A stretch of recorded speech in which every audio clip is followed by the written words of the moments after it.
அகிலம் டிவி நேயர்களுக்கு வணக்கம். இன்றைய நாளுக்கான காலை நேர பிரதான செய்திகள். விரிவான செய்திகளுக்குள் செல்லும் முன்னதாக முதலில் இன்றைய தலைப்புச் செய்திகள். அரசு நிதியை முறைகேடாக பயன்படுத்திய 4 அமைச்சர்கள் சபையில் அம்பலப்படுத்திய எம்பி. யாழ்ப்பாணம் மட்டக்களப்பு அதிரடி முற்றுகை களத்தில் எஸ்டிஎஃப் சிறப்பு கமாண்டோக்கள். யாழில் உறக்கத்தில் இருந்த தந்தைக்கு காத்திருந்த பேரிடி. கஞ்சா போதையில் வீட்டிற்குள் அட்டகாசம், மகனை துண்டாடிய தந்தை. தமிழர் பகுதியில் பெண்ணின் சூட்சும திருட்டு, சுற்றி வளைத்து பிடித்த மக்கள். இடியுடன் கூடிய மழை, யாழ் உள்ளிட்ட பகுதி மக்களுக்கு வெளியான அறிவிப்பு. உயர்தர பரீட்சை முடிவதற்கு முன்னதாகவே மதிப்பீடு, வெளியான அறிவிப்பு. பாரிய நெருக்கடியை எதிர்நோக்கும் இலங்கை, எச்சரிக்கும் விமல் வீரவன்ச. இலங்கையில் அதிர்ச்சி சம்பவம், நோயை போக்குவதாக கூறி இளம்பெண்ணை சீரழித்த 71 வயது மந்திரவாதி. 4 அமைச்சர்கள் ஸ்ரீலங்கன் ஏர்லைன்ஸ் விமானத்தில் பிரித்தானியாவுக்கு பயணம் செய்த போது அவர்களுக்கு சிக்கன வகுப்பு அனுமதி சீட்டுகள் வழங்கப்பட்டிருந்தும் அவர்கள் ரகசியமாக வணிக வகுப்பில் பயணித்ததாக குற்றச்சாட்டு முன்வைக்கப்பட்டுள்ளது. ஐக்கிய மக்கள் சக்தியின் நாடாளுமன்ற உறுப்பினர் சுஜீவ சேனசிங்க நேற்றைய தினம் வரவு செலவு திட்ட விவாதத்தில் கலந்து கொண்டு உரையாற்றுகையில் இந்த குற்றச்சாட்டை முன்வைத்தார். இந்த சம்பவம் அரச நிதியை முறைகேடாக பயன்படுத்தும் செயல் என்று குற்றம் சாட்டிய அவர் இது தொடர்பாக முழுமையான விசாரணை நடத்தப்பட வேண்டும் என்றும் வலியுறுத்தினார். சுஜீவ சேனசிங்கவின் கூற்றுப்படி அமைச்சர்கள் முதலில் சிக்கன வகுப்பு பிரிவில் அமர்ந்திருந்தனர்.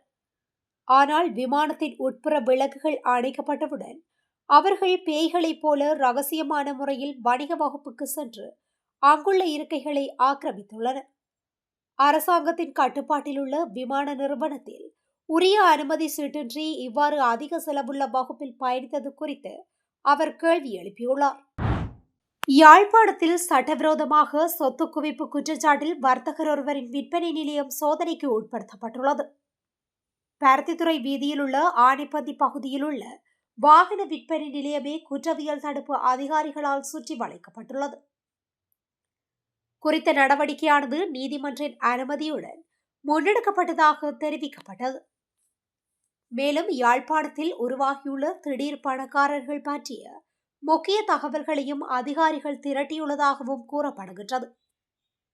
இந்நிலையில் யாழ், மட்டக்களப்பு உள்ளிட்ட பகுதிகளில் நடக்கும் சட்டவிரோதமான நடவடிக்கைகள் தொடர்பில் புலனாய்வாளர்கள் வெளியிட்டுள்ள பல்வேறு தகவல்கள் தொடர்பில் விரிவாக ஆராய்கின்றது. துன்னாலை வடக்கு கரவட்டி பகுதியில் வீட்டு கிணற்றில் தவறி விழுந்து 4 வயது குழந்தை ஒன்று உயிரிழந்துள்ளது. நேற்று காலை குழந்தை வீட்டில் தந்தையுடன் இருந்த நிலையில் தந்தை உறக்கத்தால் கண் விழித்த போது சிறுவனை காணாது தேடியுள்ளார். இதன்போது கிணற்றுக்குள் சிறுவன் காணப்பட்ட நிலையில் பருத்தித்துறை ஆதார வைத்தியசாலைக்கு கொண்டு சென்ற போது சிறுவன் ஏற்கனவே உயிரிழந்து விட்டதாக தெரிவிக்கப்பட்டுள்ளது. மரணம் தொடர்பில் பருத்தித்துறை திடீர் மரண விசாரணை மேற்கொண்டார். மரணம் தொடர்பில் பருத்தித்துறை திடீர் மரண விசாரணை அதிகாரி விசாரணைகளை மேற்கொண்டார். சம்பவம் குறித்து நெல்லியடி போலீசார் மேலதிக விசாரணைகளை மேற்கொண்டுள்ளதுடன் சடலம் பெற்றோரிடம் ஒப்படைக்கப்பட்டுள்ளது.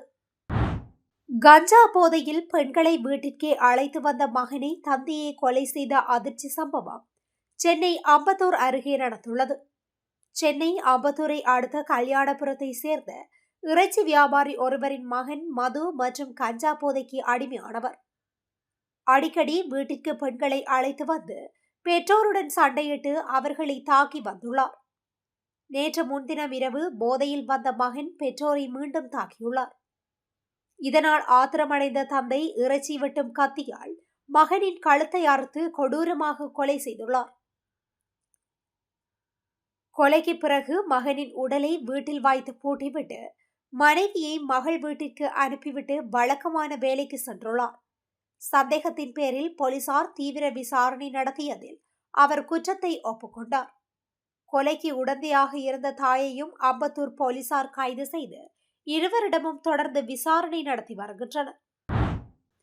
கந்தளாய் நகரில் உள்ள நகைக்கடை ஒன்றில் நூதன முறையில் தங்க நகைகளை திருடி சென்றதாக சந்தேகிக்கப்படும் பெண்ணொருவர் நேற்று முன்தினம் மீண்டும் அதே பகுதியில் நடமாடிய போது கையும் களவுமாக பிடிபட்டு கந்தளாய் போலீசாரிடம் ஒப்படைக்கப்பட்டார்.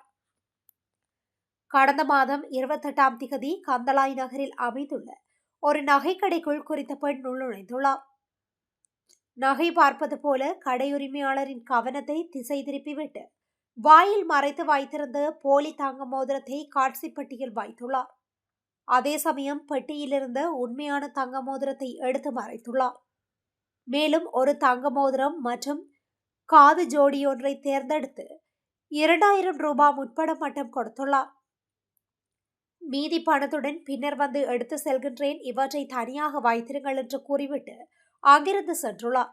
இதேபோல தம்பலகாமம் முள்ளிப்பொத்தானி நகரில் உள்ள நகைக்கடை ஒன்றிலும் இதே தந்திரத்தை கையாண்டுள்ளார். இந்த கொள்ளை சம்பவங்களில் 3,95,000 ரூபாய் பெறுமதியான தங்க நகைகள் திருடப்பட்டுள்ளதாக கந்தளாய் போலீசார் தெரிவித்துள்ளனர். பெண் சென்ற பிறகு மோதிரம் குறித்து சந்தேகம் ஏற்பட்ட கடையுரிமையாளர் அதனை பரிசோதனை செய்தபோது அது போலி மோதிரம் என்றும் உண்மையான தங்கம் திருடப்பட்டிருப்பதும் தெரிய வந்தது. இந்நிலையில் நேற்று முன்தினம் அதே பெண் மற்றும் அவருடன் மற்றொரு பெண் கந்தளாய் நகரில் உள்ள வேறொரு நகைக்கடைக்கு அருகில் சந்தேகத்திற்கிடமான முறையில் நடமாடுவதை பொதுமக்கள் கவனித்துள்ளனர். தகவல் கிடைத்த கடையுரிமையாளர் உடனடியாக அங்கு சென்று பொதுமக்களின் உதவியுடன் குறித்த பெண்ணை மடக்கி பிடித்து போலீசாரிடம் ஒப்படைத்துள்ளனர். போலீசாரின் ஆரம்ப விசாரணையில் கைது செய்யப்பட்ட இந்த 2 பெண்களும் இதற்கு முன்னரும் பல நகைக்கடை திருட்டு வழக்குகளில் ஈடுபட்டுள்ளவர்கள் என தெரிய வந்துள்ளது. வடக்கு மாகாணத்திலும் திருகோணமலை மாவட்டத்திலும் காலை வேளையிலும் மழை பெய்யக்கூடிய சாத்தியம் நிலவுவதாக வளிமண்டலவியல் திணைக்களம் எதிர்ப்பு கூறியுள்ளது. வளிமண்டலவியல் திணைக்களம் இன்று வெளியிட்டுள்ள அறிக்கையில் இதனை தெரிவித்துள்ளது.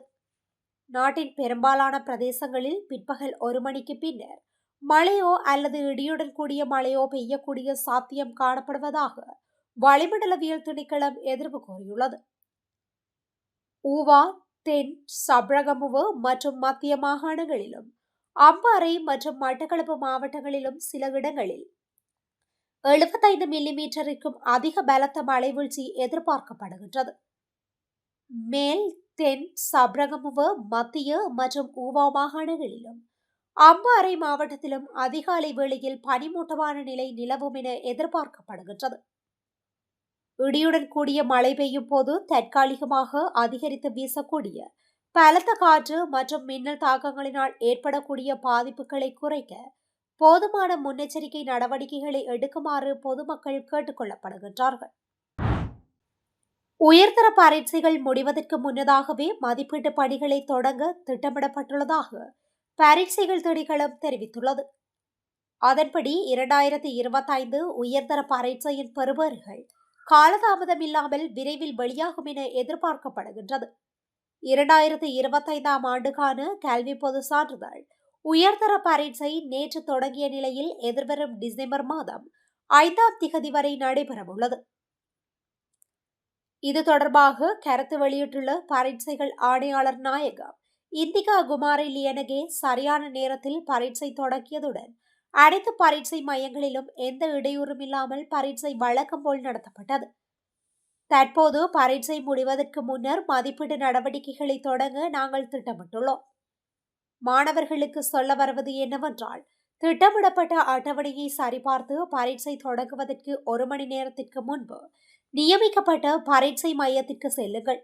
அனுமதி சீட்டை எடுத்து சென்று உங்களுக்கு ஒதுக்கப்பட்ட இடத்தில் 1/2 மணி நேரத்திற்கு முன்பே இருக்கையில் அமருங்கள் என தெரிவித்துள்ளார். 2028ஆம் ஆண்டு கடனை செலுத்த முடியாமல் 2வது தடவையாகவும் பொருளாதார நெருக்கடிக்கு முகம் கொடுக்க நேரிடும் என முன்னாள் அமைச்சர் விமல் வீரவன்ச தெரிவித்துள்ளார். தேசிய சுதந்திர முன்னணியின் களத்துறையில் நடைபெற்ற மக்கள் சந்திப்பில் கலந்து கொண்டு உரையாற்றும் போதே இதனை தெரிவித்தார். தொடர்ந்து பேசிய அவர் 2028ஆம் ஆண்டில் பிணைமுறிகளில் அதிக வட்டியில் பெற்றுக்கொண்ட கடனும் அதற்கான வட்டியும் செலுத்த வேண்டும். அந்த கடன்களை செலுத்துவதற்காக 2027ஆம் ஆண்டில் வெளிநாட்டு டாலர் கையிருப்பு $15 பில்லியன் இருக்க வேண்டும் என IMF தெரிவித்துள்ளது. ஜனாதிபதி அனுரகுமார திசாநாயக்கவுக்கு ஆட்சி அதிகாரம் கிடைக்கும் போது கையிருப்பு $6.5 பில்லியன் தான் இருந்தது. இன்றும் அதே அளவுதான் இருக்கின்றது. ஆனால் அதைவிட குறைவான அளவே இருக்கின்றது. 2027 அந்த அளவை நோக்கி செல்ல முடியுமா? IMF குறிப்பிட்ட அளவு இருக்காவிட்டால் கடனையும் வட்டியையும் செலுத்தும் போது அத்தியாவசிய தேவையான கேஸ், எரிபொருள் கொள்வனவுக்கு தேவையான டாலர் இருக்காது. அப்போது மீண்டும் பொருளாதார நெருக்கடியா? முக்கிய பிரச்சனை இவ்வாறு இருக்கையில் எந்த கதைகளையும் கதைத்து பயனில்லை. வெளிநாட்டு கையிருப்பின் வீதத்தை அதிகரிப்பதற்கான திட்டங்களை அரசாங்கம் வகுக்காமல் அடுத்த கட்டத்தை நோக்கி நகர முடியாது என்றார். பலாங்கொடை வெலிகபொல பிரதேசத்தில் பெண்ணொருவருக்கு நோய் நிவாரணம் பெற்றுத் தருவதாக கூறி பாலியல் தொல்லை கொடுத்த குற்றச்சாட்டில் கைது செய்யப்பட்ட மந்திரவாதி விளக்கமறியலில் வைக்கப்பட்டுள்ளார். பலாங்கொடை நீதவான் நீதிமன்றம் குறித்த உத்தரவை பிறப்பித்தது. அதன்படி அவர் எதிர்வரும் 20ஆம் திகதி வரை விளக்கமறியலில் வைக்கப்படுவார். பாதிக்கப்பட்ட பெண்ணின் குடும்பத்தினர் பலாங்கொடை காவல்துறையினரிடம் முன்வைத்த முறைப்பாடுகளின் அடிப்படையில் குறித்த சந்தேக நபர் கைது செய்யப்பட்டார். சம்பவத்துடன் தொடர்புடைய சந்தேக நபர் பலாங்கொடை வெலிகபொல பகுதியை சேர்ந்த 71 வயதுடையவர் என விசாரணைகளில் தெரிய வந்துள்ளது. இத்துடன் இன்றைய நாளுக்கான காலை நேர பிரதான செய்திகள் நிறைவடைகின்றன. தொடர்ந்தும் இதுபோன்ற செய்திகளை உடனுக்குடன் அறிந்து கொள்ள அகிலம் டிவியுடன் இணைந்திருங்கள். நன்றி, வணக்கம்.